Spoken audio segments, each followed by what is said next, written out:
Et à présent, mesdames et messieurs, pour plus d'éclaircissements sur ce sujet, nous rejoint via Zoom Monsieur Rizk Shhata, qui est analyste politique. Bonjour. Et merci pour votre invitation. Merci à vous. Alors, premièrement, quand on parle de cette initiative, de ces initiatives de la part du président français Emmanuel Macron, quelle est la portée de l'appel du président Macron à renouveler l'engagement en faveur de la solution à deux États, un État palestinien et un État israélien?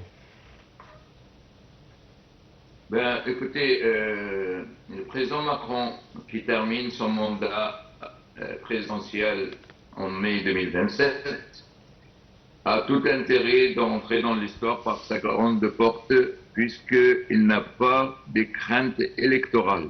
C'est ce que je lui avais écrit il y a 2 ans à peu près. Il doit profiter qu'il y a de l'absence de pression d'un mandat présidentiel et des élections pour avoir plus de la liberté pour justement chercher la justice. Oui. Ce n'est pas étonnant que la France, depuis le général de Gaulle, a une politique stable sur la solution de deux États. Parce que le général de Gaulle cherchait la justice et Macron, aujourd'hui, il a une chance d'appliquer cette justice puisqu'il n'a pas de pression électorale. Et c'est très important. C'est le contraire des États-Unis qu'à chaque fois, les pressions électorales fait qu'elle est toujours du côté d'Israël, beaucoup plus de côté des Arabes au Moyen-Orient. Anwar el-Sadat, qui est le grand président Anwar el-Sadat, avait compris cette équation et a réussi quand même. C'est dommage qu'on ne l'a pas suivi, que Yasser Arafat ne l'a pas suivi en ce moment-là. La Palestine était une bonne losange, si on voit le plan, depuis 1948, depuis la décision de division en deux États par les Nations Unies en 1947. Malheureusement, les pays arabes n'ont pas accepté et d'une année à une année, on perdait plus de surface. Donc, ce qui fait Macron aujourd'hui, c'est vraiment quelque chose de très important parce que il n'y aura pas ni de paix, ni de guerre, ni vaincu, ni vainqueur. Donc, on n'a pas résolu politiquement ce problème qui concerne une population de plusieurs millions. Oui. Une partie à Gaza et une partie dans la Cisjordanie. Donc c'est un bon moment et je pense que la position égyptienne ne peut qu'encourager les pas et le chemin de Macron. Et c'est une bonne opportunité. En ce moment qu'on parle du nouveau Moyen-Orient, il est temps d'avoir l'État palestinien qui vit côte à côté de l'État d'Israël, en paix et en sécurité. Et je pense qu'il a choisi le bon moment, M. Macron. Selon vous, comment la communauté internationale peut-elle traduire ces appels en actions concrètes? Malgré le fait que les Nations Unies sont très faibles et que la volonté américaine elle cache complètement l'indépendance des Nations Unies qui a été née en 1945 après la Deuxième Guerre mondiale pour régler par la négociation les conflits entre les pays du monde, on voit qu'à chaque fois c'était gâché par des interventions américaines surtout. Alors aujourd'hui, beaucoup de pays dans le monde comme l'Espagne, vous voyez le Premier ministre espagnol, et malgré le fait qu'on essaye de le déstabiliser, il a maintenu ses positions à travers une juste politique pour l'État de Palestine et une juste politique aussi de condamner les criminels de guerre, parce qu'il y a eu des morts des civils, des enfants, et donc ça veut dire qu'il y a eu des criminels de guerre.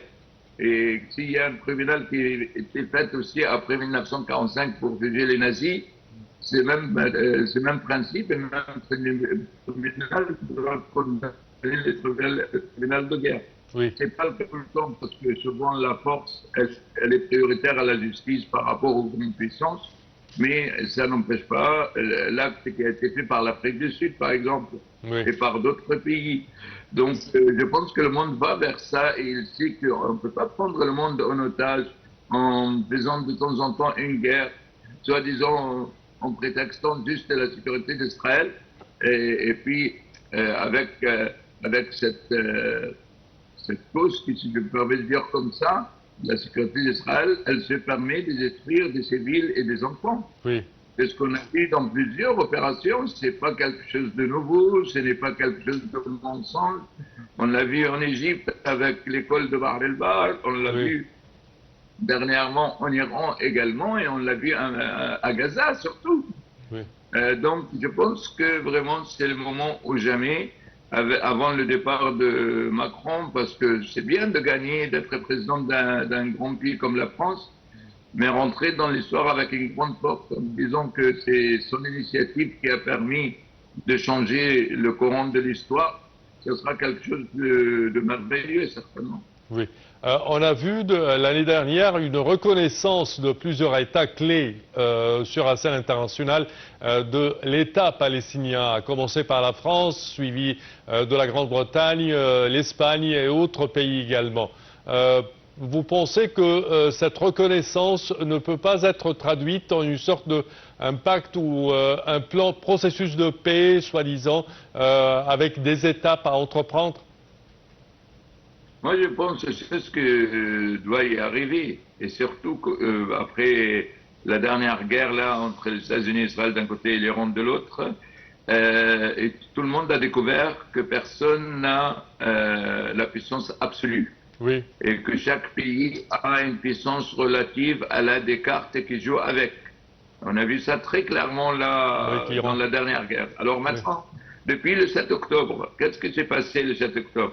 Des membres de Hamas ont attaqué Israël et ont attaqué des civils, entre autres, mais peut-être des militaires aussi. Mais ça a montré quelque part la fragilité aussi d'Israël, qui voulait se montrer l'armée qui ne sera jamais vaincue, la sécurité, le dernier mot, la puissance absolue. Tout ça, c'est tombé comme des feuilles de l'arbre en automne. Et Israël, elle a vu qu'à la fin, c'est les populations qui décident et que les populations cherchent la paix. Même le peuple israélien lui-même, aujourd'hui, il cherche la paix après tout ce qu'il y a eu comme guerre. Donc, il faut appeler un chat, il faut que la seule solution, l'unique solution, on le dit depuis des décennies, c'est l'existence de tribus côte à côte. Peut-être disposé, il y a un risque aussi que M. Netanyahou et son extrême droite perdent le pouvoir, et ça va aller dans le bon sens. On reviendra, rappelez-vous, l'époque de Rabin avec Arafat, avec Hosni Moubarak, on était sur le point même de se retirer du Golan syrien ou libanais, si on veut. Mais de toute façon, Israël, elle sait que aujourd'hui, il faut trouver des solutions sécuritaires qui passent par la négociation et pas par la force. Et je pense, Macron, il a bien compris ça. Israël aussi, elle a bien compris que c'est la seule solution. Et je pense avec un probable changement du gouvernement israélien et en même temps en même temps, les initiatives d'un pays comme la France, un grand pays, membre du Conseil de sécurité, inscrit dans le club nucléaire international, elle a sa force, elle a sa place.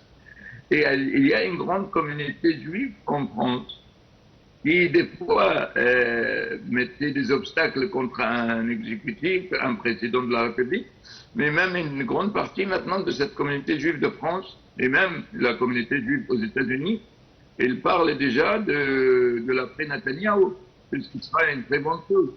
Il n'y a pas de solution que la paix pour tout le monde. Il n'y a pas la paix pour un parti et la guerre pour l'autre ou les pertes de l'autre côté. Donc maintenant, c'est les peuples qui donnent le dernier mot, même s'ils ne sont pas assez armés pour, mais c'est toujours les peuples qui auront le dernier mot à dire, bien sûr. Certes, certes. Selon vous, quels sont sur le terrain les principaux obstacles à la mise en œuvre de la solution à deux États aujourd'hui? Désolé, le plus grand obstacle, il s'appelle Benjamin Netanyahu. C'est cet homme-là qui est vraiment un homme sanguinaire. Il a du sang sur ses mains. Et son gouvernement, ou une partie au moins de son gouvernement, comme Ismail Ben Gvir et d'autres personnes, qui ont un esprit de destruction pas humain du tout. Et donc, c'est un obstacle. Mais même lui, à un moment donné, il n'est pas éternel. Macron, il va jouer toutes les cartes qu'il y a en sa puissance. Et comme j'ai dit au début de notre interview, Oui. comme je dis, il n'a pas la pression d'un président candidat à des élections présidentielles. Et Oui. c'est très important dans cette équation. Oui.